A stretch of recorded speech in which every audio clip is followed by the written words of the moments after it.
I want to thank the John Locke Foundation for inviting me here to speak. This is a real honor and a privilege. It's always great to come to North Carolina. Normally I'd start off with a joke because I'm speaking after a lunch, people want to go to sleep, and I'm talking about ESG investing. I mean, who wants, how's that going to keep you awake, right? But I want to have time for Q&A. I want to make sure I listen to what you have to say. My wife tells me that I have two problems. One is that I don't listen to other people, and the other is, I know she said something, I can't remember what it is. When I'm done here today, what I'd like you to walk away with, I'd like you to know that ESG investing is a complete rejection of our founding principles as a nation. That's a very serious threat to our economic freedom, and it's a very serious threat to our personal liberty. It's socialism in sheep's clothing. It's a tool by which, designed to empower a group of elites, right, to use the American private sector as a means to get around what they consider the inconvenience and the messiness of our democracy and our free market economy. It's a direct attack on the profit motive, that notion unique to capitalism that you can improve your life by your own efforts. And it's people striving to improve their life through their own efforts and having the opportunity to do so that drives the great engine of our American economy. Profit is the heart and soul of free market capitalism. ESG investing, on the other hand, is an attempt to reorient modern corporations so that rather than being focused on profit, they're focused on implementing a progressive socialist political agenda, what these elites feel is in our best interest. It's good to keep in mind, profit is, as Ronald Reagan said, profit is not a dirty word. Profit is not an evil thing. In a capitalist free market economy, you profit, you improve your life by improving the lives of others, right? If you're in a business, what you're trying to do is you want to meet the needs, you want to provide the goods or services that other people want at a price that they can afford. This is how you improve your life. And in this respect, businesses striving to make a profit have been incredibly beneficial for society as a whole. Think about Henry Ford. He didn't come up with an affordable automobile for kings and queens, dukes and earls of his time. He came up with it for the common man and the common woman. Or Steve Jobs, he didn't come up with the iPhone for government elites or corporate elites. He came up with the iPhone for us. Or Jeff Bezos, who I don't agree with politically at all, and who's roundly criticized for having tremendous wealth. But Jeff Bezos didn't become tremendously wealthy because he stole from us, unlike, Castro in Cuba or Maduro in Venezuela. He became tremendously wealthy because he provided us with a tremendous benefit. He came up with the most incredible distribution system in the history of the world. No government nor corporations ever come up with anything comparable, and thank God he did it before the pandemic. Each one of these businesses, and plus your local pizza parlor, your local Hardee's restaurant, your local grocery store, they were all started by entrepreneurs who were profit motivated, who found profit motivated investors, and society benefited. In fact, the higher the potential for profit, the more risk entrepreneurs are willing to take, the more money investors are willing to invest, and the greater economic prosperity we have in general. This is an incredible system.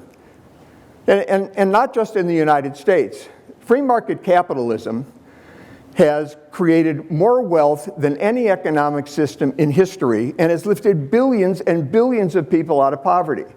Now, I'm going to show you a few graphs to make the point because it's an important point to make. Those of you who've heard me speak before will know that I have a hard time with these clickers. How do I advance to the next, what do I have to aim at? Anything? There we go.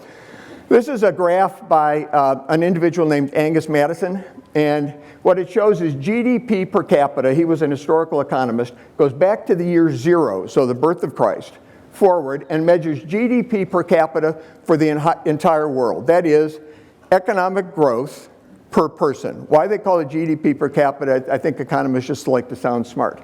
But it's economic growth per person. And as you can see, there wasn't any. I mean, it was virtually nothing until about 1820, when the United States began to really grow with our free market economy. Adam Smith wrote The Wealth of Nations in 1776, the same year as our Declaration of Independence. We eventually adopted the free market capitalist system, and the world's economy just shot up. Right? There's never been anything like this in history. It's unprecedented. Incredible wealth. It affected you, your grandparents, your great-grandparents. It'll affect your children and your grandchildren. We all have better lives because of this. We live longer because of this. But what about, did it help poor people? Right? We know it created wealth. Did it help poor people? Well, I had a techie buddy of mine put together a chart. The blue line is Angus Madison's number. That's GDP per capita going up since 1820. This is 1820 through about 2020. The line going down is the World Bank's measure of extreme poverty, the percentage of people living in extreme poverty. Do you notice a correlation here? There were 94 out of every 100 people were living in extreme poverty in 1820. Now it's down under 10%. It's actually under 9%, but I'm going to show you a slide in a minute that shows it at 9.2 because that's not updated. But this is an incredible, it's like I said, an economic miracle. And just to finally make the point, this is the Heritage Foundation. This is from the Index of Economic Freedom they come out with each year, to show you what's happened just since the fall of the Soviet Union. They started doing this in 1995, just after the fall of the Soviet Union, the world's greatest socialist economy. And you can see the economic freedom goes straight up. GDP in trillions of US dollars goes straight up. And what comes straight down? People living in extreme or abject poverty. It goes from 34% just back in 1995 to under 10% today. Now, these are like incredible numbers, right? They're so incredible, and you probably could graduate from an Ivy League school and nobody would ever have told you this. But it's so incredible. Not everybody that graduates from an Ivy League school is ignorant of these facts. One person who wasn't was Barack Obama, who in 2015, just before the election in 2016, spoke at Georgetown University and said, "We don't dispute that the free market is the greatest producer of wealth in history and has lifted billions of people out of poverty." God, it sounds like I wrote that for him. This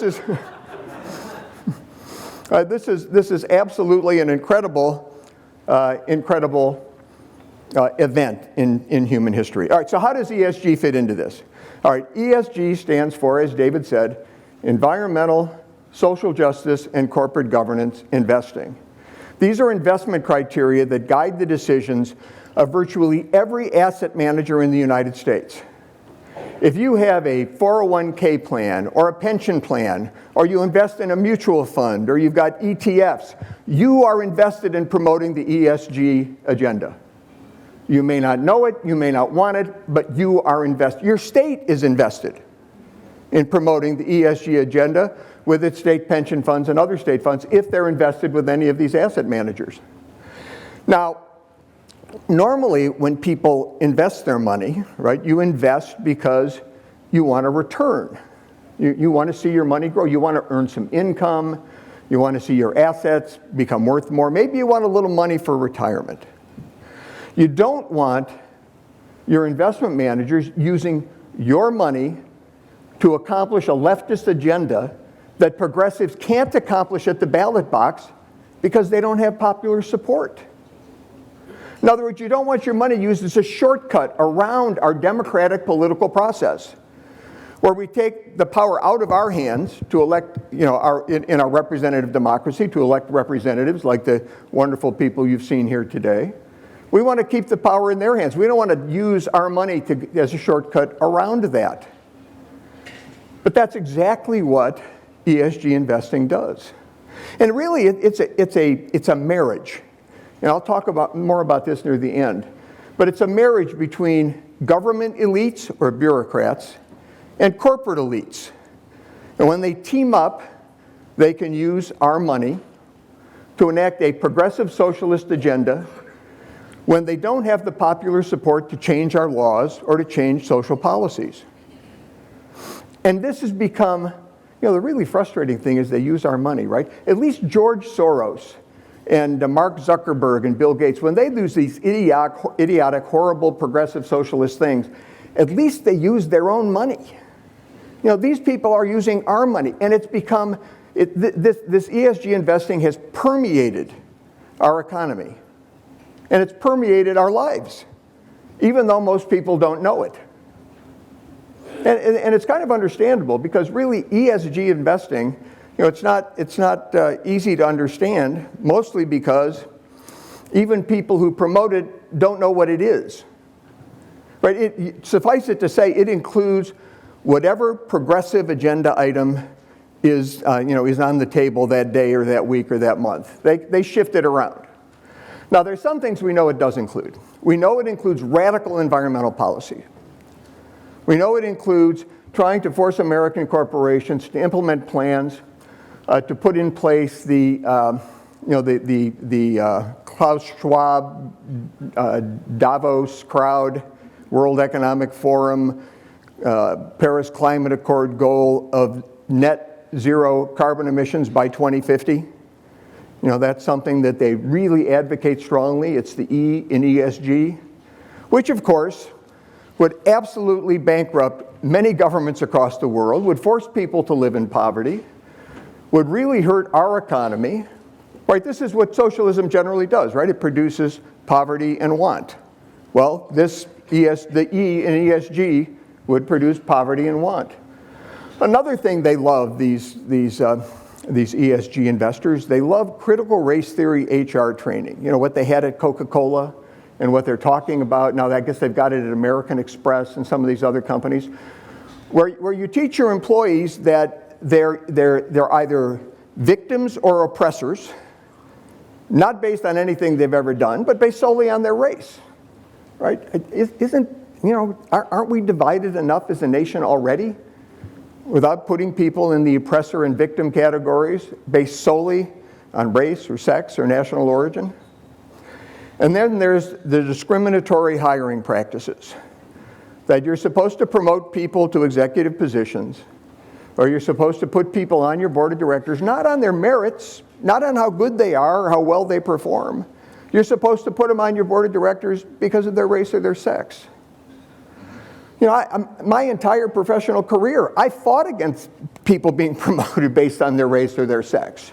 So one thing I insisted not happen at the company I ran, that people were promoted based on merit. But these are the kinds of policies these ESG investors advance. Now, how does it work? So I told you what it is, I've told you what they promote. How on earth do they do this? Well, you need to understand that the top 50 investment managers in this country, that's not all of them, that's the top 50 of them. The top 50 investment managers handle $60 trillion in assets.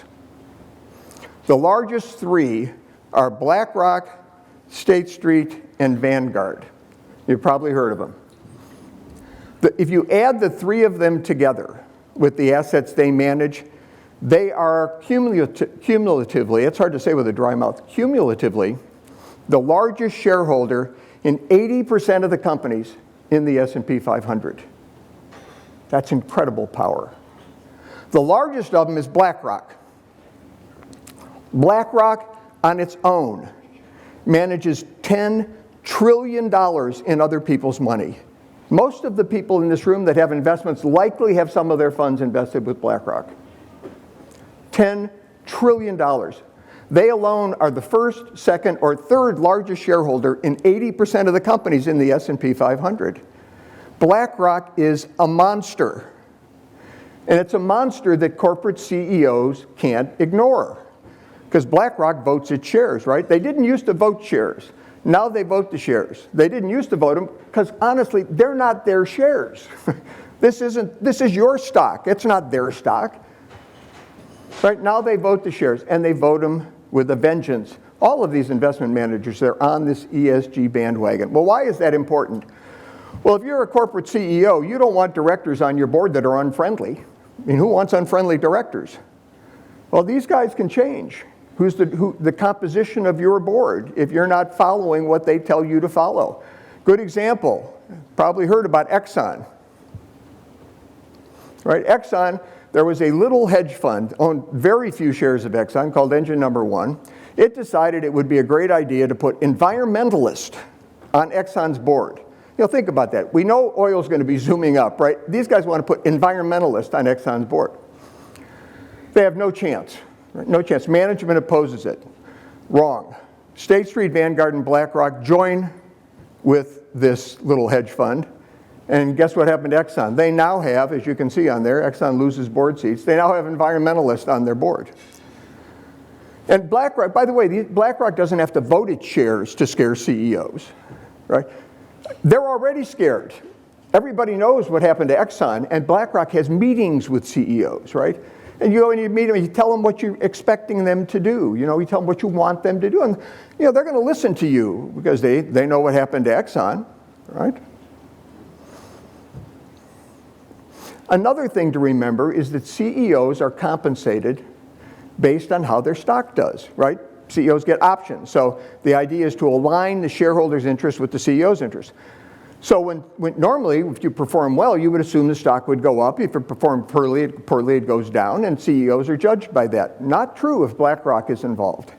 If BlackRock buys your stock, even though you're losing money, your stock will go up because they're so powerful they can increase the demand for your stock. If they increase the demand, the price goes up, even if you're losing money. What if you're making money? Well, if they dump your stock's going to go down. So this is something CEOs are very cognizant of. And BlackRock, they're very, I would say aggressive. They meet with CEOs. They also, Larry Fink, who's the CEO of BlackRock, and has become very prominent in this ESG investing world. First of all, this guy is a progressive crusader. He loves critical race theory HR training. He loves people being hired for reasons other than merit. He's a progressive leftist. And but most of all, number one issue for him is the environment. And you can see, I don't know if you can read this. I can read it here. They got a screen in front of me. I'll read it to you. This is his 2021 letter to all the CEOs of the companies that he invests in. It's really all the CEOs in the country because you can get the letter. You just go online. Anybody can read it. He said in 2021, there is no company whose business model won't be profoundly affected by the transition to a net zero economy. In other words, one that emits no more carbon emissions, or is net neutral on carbon emissions by 2050. This is the important sentence. It's important to recognize that net zero demands a transformation of the entire economy. I thought that's why we had a democracy. That's why we elected people to make decisions like that. Did anybody vote for Larry Fink to demand that we fundamentally transform our entire economy? Now, who is this guy? This guy's chutzpah is just like unbelievable, right? Who is this guy to demand that we fundamentally transform our entire economy to meet his goals? And by the way, this fundamentally transforming this environment, this ain't cheap. This comes with a cost, right? Tariq Fancy, who was the head of sustainable investing at BlackRock for a number of years, had an article in USA Today last year, and he was pretty open about this. He said, to advance real change in the environment simply doesn't yield returns. You're not going to get money for doing this. Larry Fink, in his 2022 letter to CEOs, and this one's going to crack you up. Remember I told you the guy had chutzpah? Look at this. The Power of Capitalism. That's what he called his letter. I mean, it's like ridiculous. It's like holding up something red and saying it's blue. It just doesn't make any sense. But he admitted in there, he said, we need to be honest about the fact that green products often come at a higher cost. I don't know, do you need an economist to tell you, or let's say an accountant to tell you, that if you implement high cost, low return environmental projects, your profits are going to go down? Do you need an economist to tell you that if your investment manager isn't focused on maximizing returns, he or she won't maximize returns? It's hard enough to maximize returns when you are focused on it. Let alone if you're focused on the environment or, hiring critical race theory people or, hiring people not based on merit. If you're focused on things other than profit, you're not going to make a profit. Which is something, now I'm going to say this really slow because maybe there's a progressive out there, maybe not, but I'll say it slow anyway. Companies that are focused on profit will be more profitable than companies that aren't.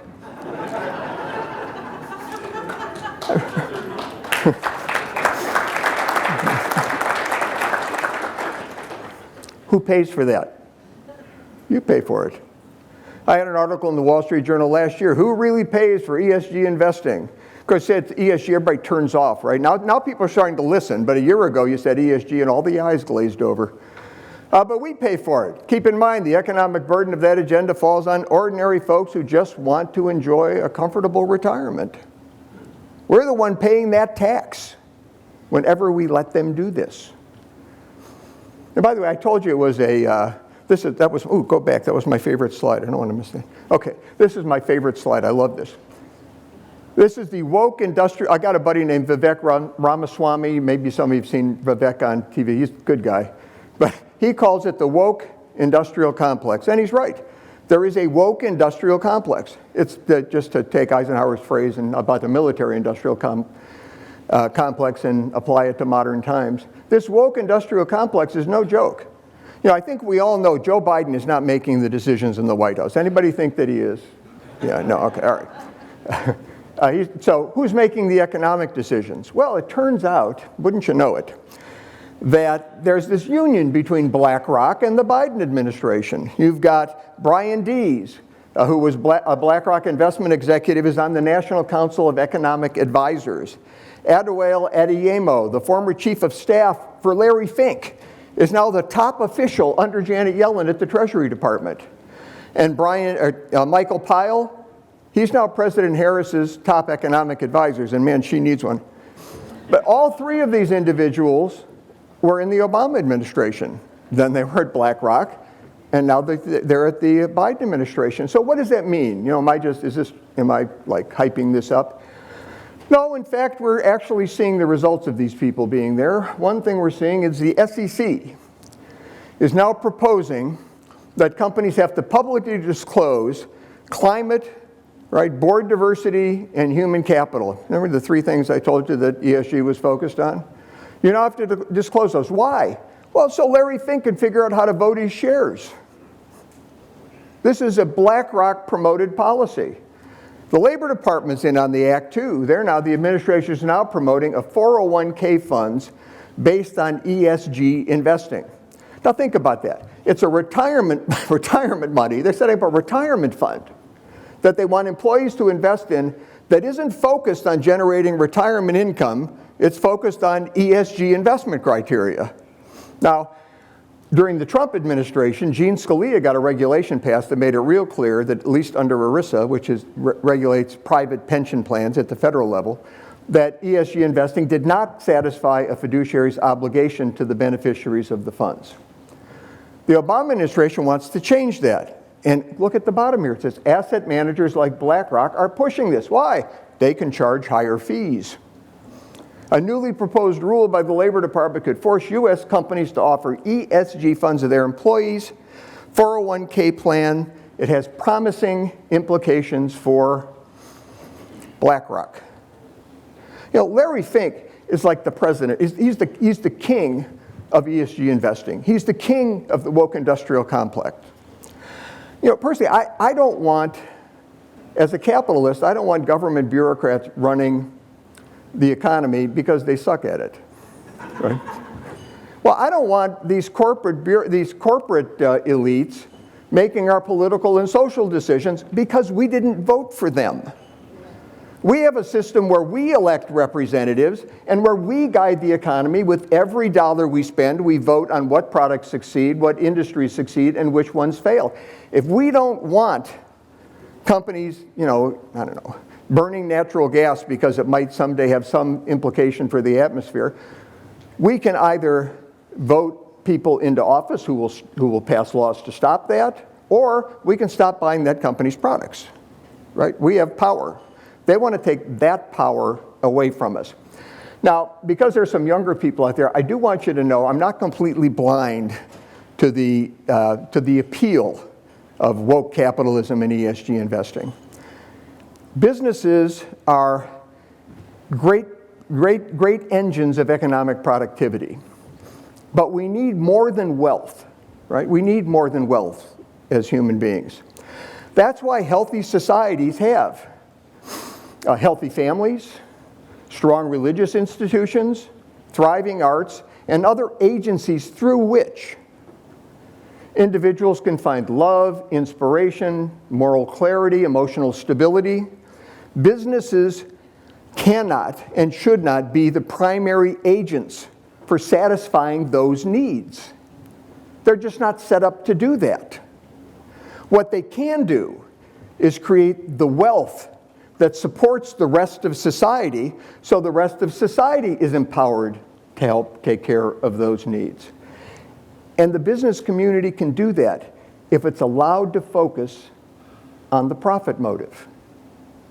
ESG investing is nothing other than an attempt by progressives, by the left, to co-opt the greatest engine of economic prosperity in human history, the greatest engine of declining poverty in human history, and redirect that energy and that power to implementing a leftist socialist political agenda. So be careful where your funds are invested. Be careful who you invest with. May God bless each one of you, and may God bless the last great hope of humanity on earth, the United States of America. Thank you.